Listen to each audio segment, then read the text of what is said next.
প্রিয় দর্শক, বর্তমানে বাংলাদেশের রাজনৈতিক অঙ্গন এমন একটি পর্যায়ে গিয়ে দাঁড়িয়েছে যেখানে বোঝাই যাচ্ছে না আসলে কোন দলের নীতি কি এবং কোন দল কি চায়। কারণ বাংলাদেশের যে কয়েকটি রাজনৈতিক দল ছিল তারা কিন্তু এখন দুটি ভাগে ভাগ হয়ে গিয়েছে, দুটি ভাগে বিভক্ত হয়ে গিয়েছে, যেখানে এখন বাংলাদেশে 8 থেকে 10টি রাজনৈতিক দল রয়েছে। কিন্তু সেই দলগুলা কিন্তু এখন দুই ভাগে বিভক্ত হয়ে গিয়েছে। তারা সবাই নির্বাচনী জোট করে নিয়েছে, যেমন জামাতে ইসলাম এবং এনসিপির নির্বাচনী জোট হয়েছে। অন্যদিকে উলামায়ে জমিয়তে ইসলাম নামক একটি ইসলামিক রাজনৈতিক দল আছে, সেটি আবার জোট করেছে বিএনপির সাথে।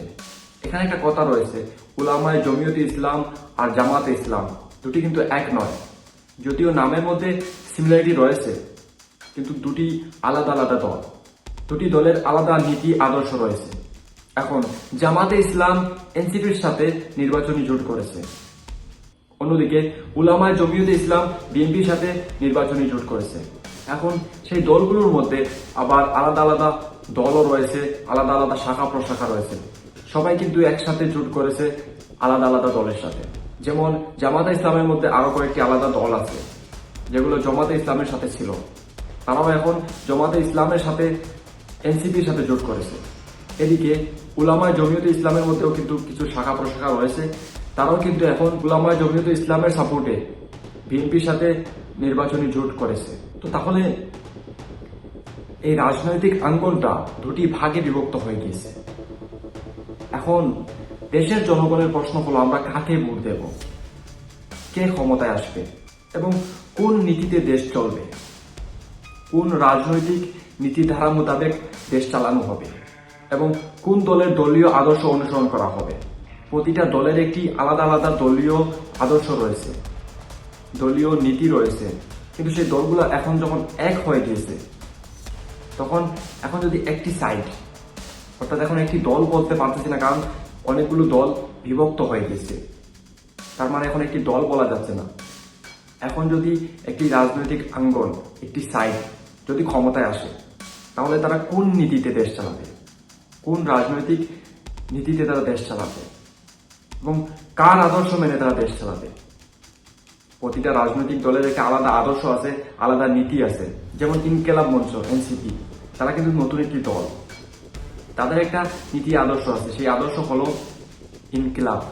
ইনকিলাবের মানে হলো বিপ্লব, তাদের একটা বিপ্লবী আদর্শ আছে। এখন আবার জামাতে ইসলাম, তাদেরও কিন্তু আলাদা একটি নীতি রয়েছে।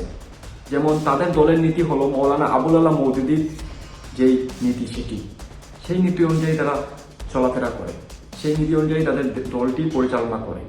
এখন তারা যদি ক্ষমতায় আসে, তাহলে সেই নীতি অনুযায়ী দেশ চালাবে নাকি এনসিপি নীতি অনুযায়ী দেশ চালাবে। এখানে বারবার কিন্তু একটা জিনিস তারা প্রকাশ করতেছে, প্রতিটা দলই প্রকাশ করতেছে, এটা হচ্ছে নির্বাচনী জোট, নৈতিক জোট নয়, আদর্শিক জোট নয়।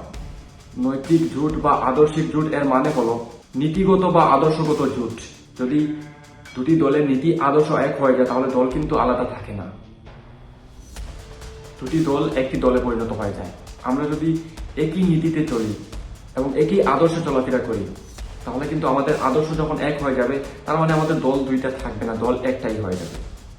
তার মানে তারা বুঝাইতে চাইতেছে এইটা যে আমরা এক দল হচ্ছি না, আমাদের নীতি এবং আদর্শ এক করতেছি না, শুধু রাজনৈতিক জোট করতেছি। তার মানে হচ্ছে এইটা যে চলো আমরা মিলেমিশে ভাগ করে নিই দেশটাকে। এর মানে হলো, যদি জামাতে ইসলাম ক্ষমতায় আসে, এনসিপি তাদের সাথে থাকবে, তার মানে এনসিপি আর জামাতে ইসলাম দেশটাকে ভাগ করে নেবে। এনসিপি তাদের সাইডটা তাদের মতো চালাবে, জামাতে ইসলাম তাদের সাইডটা তাদের মতো চালাবে। একইভাবে যদি বিএনপি ক্ষমতায় আসে, তাহলে বিএনপি তাদের সাইডটা তাদের মতো চালাবে এবং তারা যে তাদের সাথে জোট করেছে জমিয়তে উলামায়ে ইসলাম, তাদেরকে তাদের সাইডটা দিয়ে দিবে। অর্থাৎ যে আসনে উলামায়ে জমিয়তে ইসলামের প্রার্থী ক্ষমতায় আসবে, সে তার সাইডটা, তার আসনটা তার মতো চালাবে, এমনটাই মনে হচ্ছে আমার। আর যদি এমনটা না হয়, তাহলে এখানে প্রশ্ন হলো, যদি বিএনপি ক্ষমতায় আসে, ধরেন বিএনপি ক্ষমতায় আসলো, এখন বিএনপি যদি ক্ষমতায় আসে, তাহলে দেশটা কি তাদের নীতিতে চালাবে?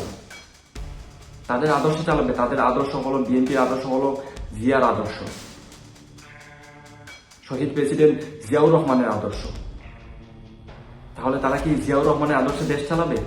তাহলে কি উলামায়ে জমিয়তে ইসলাম তাদের সাথে সহমত হয়ে জিয়াউর রহমানের আদর্শে দেশ চালাবে? নাকি বিএনপি ক্ষমতায় আসলে উলামায়ে জমিয়তে ইসলামকে ক্ষমতাটা দিয়ে দিবে, উলামায়ে জমিয়তে ইসলামের আদর্শে দেশ চালাবে? এখন উলামায়ে জমিয়তে ইসলামের আদর্শ কি? তাদের আদর্শ হলো ইসলামিক আদর্শ, কোরআন সুন্নাহর আদর্শ, যেটা তারা বলতেছে।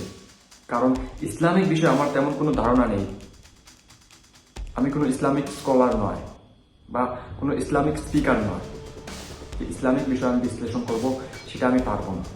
কিন্তু তারা যেটা বলতেছে, জমিয়তে উলামা ইসলাম বলতেছে তারা কোরআন সুন্নাহর আলোকে দেশ চালাবে। এখন যদি বিএনপি এবং জমিয়তে উলামা ইসলাম ক্ষমতায় আসে, তাহলে কার নীতি আদর্শে দেশ চলবে? এটা একটা প্রশ্ন। কিন্তু এখানে কেউ কিন্তু খোলাসা করতেছে না, কোনো দলই খোলাসা করতেছে না যে কোন নীতিতে দেশ চালানো হবে, বা এই দুটি দল যদি ক্ষমতায় আসে তাহলে তাদের মধ্যে কে দেশ পরিচালনা করবে। একইভাবে জামাতে ইসলাম এবং এনসিপির বিষয়টাও সেম। সেই দুটি দলও যদি ক্ষমতায় আসে, সেইখানে দুটি মত রয়েছে, দুটি আলাদা আলাদা আদর্শ রয়েছে, দুটি নীতি রয়েছে। এখন তারা কোন নীতিতে দেশ চালাবে? জামাতে ইসলামের নীতিতে, অর্থাৎ মাওলানা আবুল আলা মওদুদীর নীতিতে, নাকি এনসিপির নীতিতে? এনসিপির নীতিতে যদি দেশ চালায় তাহলে সেই নীতিটা কিরকম হবে? কারণ এনসিপি একটি নতুন দল, এটা জানি। তাদের দলের নাম হচ্ছে ইনকিলাব মঞ্চ, এর মানে হলো প্রতিবাদী দল, বিপ্লবী দল। কিন্তু ক্ষমতায় আসার পর এখানে বিপ্লবের কিছু নেই। ক্ষমতায় আসলে তারা কিভাবে দেশ চালাবে, দেশ পরিচালনা করবে, সেটা আলাদা একটা নীতি। এখন সেই নীতিটা কি, সেটা এখনো দেশের জনগণ জানে না। একই দিকে জামাতে ইসলামের একটি নীতি রয়েছে, সেটি হচ্ছে মাওলানা আবুল আলা মওদুদীর নীতি। তারা কি সেই নীতিতে দেশ চালাবে নাকি কোরআন সুন্নাহর আলোকে দেশ চালাবে, সেটাও কিন্তু তারা প্রকাশ করতেছে না। এদিকে বিএনপির চেয়ারপারসন বেগম খালেদা জিয়ার প্রয়াণে বিএনপির চেয়ারপারসনের জায়গাটা খালি হয়ে গেছে। এখন যেহেতু তারেক রহমান বিএনপির ভারপ্রাপ্ত চেয়ারম্যান, সেক্ষেত্রে এটা নিশ্চিত এখন বিএনপির চেয়ারপারসন হবেন তারেক রহমান। কারণ বিএনপির চেয়ারপারসন কখনো তো আর আসবেন না, তাহলে সেই জায়গাটা এখন ভারপ্রাপ্ত চেয়ারপারসনই নেবেন। তার মানে হচ্ছে এখন বিএনপির চেয়ারপারসন হয়ে গেছেন তারেক রহমান।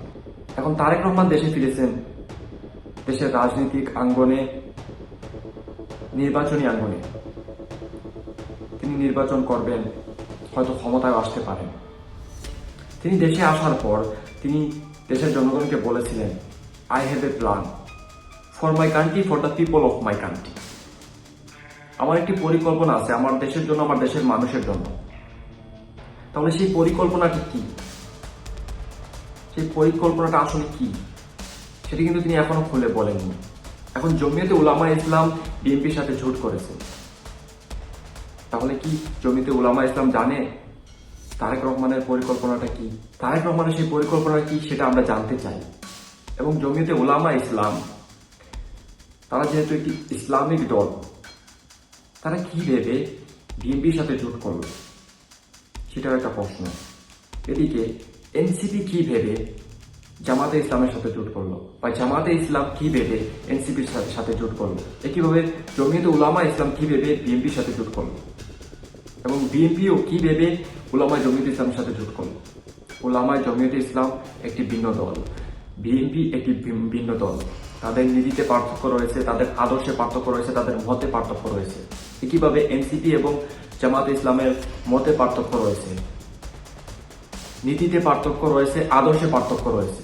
তাহলে তারা কিভাবে জোট করলো, এবং তাদের এই জোটের কারণে এখন দেশের জনগণ কাকে ভোট দেবে, কনফিউশনে পড়ে গেছে। এদিকে প্রতিটি রাজনৈতিক দলের একটি গোলমাল সৃষ্টি হয়ে গেছে, দলের নেতাদের বহিষ্কার করা হচ্ছে, সেই নেতারা আবার অন্য দলে গিয়ে জয়েন করতেছে, আবার কেউ কেউ স্বেচ্ছায় পদত্যাগ করতেছে, এবং পদত্যাগ করে কেউ স্বতন্ত্র থেকে রাজনীতি করতেছে, কেউ আবার অন্য দলে গিয়ে যোগদান করতেছে।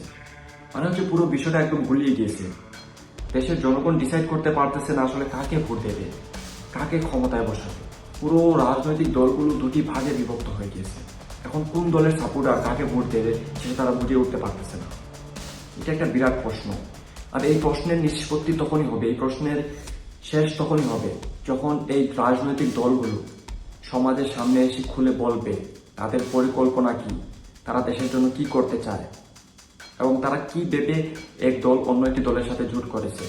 সেটা কি রাজনৈতিক জোট, সেটা কি শুধু নির্বাচনীয় জোট, নাকি নীতিগত জোট, নাকি আদর্শিকগত জোট, সেটা তাদের প্রকাশ করতে হবে এবং প্রতিটা দলকে বুঝাতে হবে তারা দেশের জন্য কি করতে চায়। কোনো দলই এখন পর্যন্ত খুলে বলতেছে না আসলে কোন দলের কি পরিকল্পনা, দেশের জন্য তারা কি করতে চায়। দেশের পরিস্থিতি দেখে এমনটা মনে হচ্ছে যে দলগুলা এমন সিদ্ধান্ত নিয়ে গেছে যে চলো আমরা সবাই মিলেমিশে ভাগ করে খাই, এমনটাই হয়ে গেছে। তো প্রিয় দর্শক, প্রশ্নটা থেকে গেল আপনাদের কাছে, আপনারা এই প্রশ্নের উত্তর খোঁজার চেষ্টা করবেন। তো আজকের মতো এই পর্যন্ত। আল্লাহ হাফিজ, আসসালামু আলাইকুম রহমতুল্লাহ ওয়া বারাকাতুহু।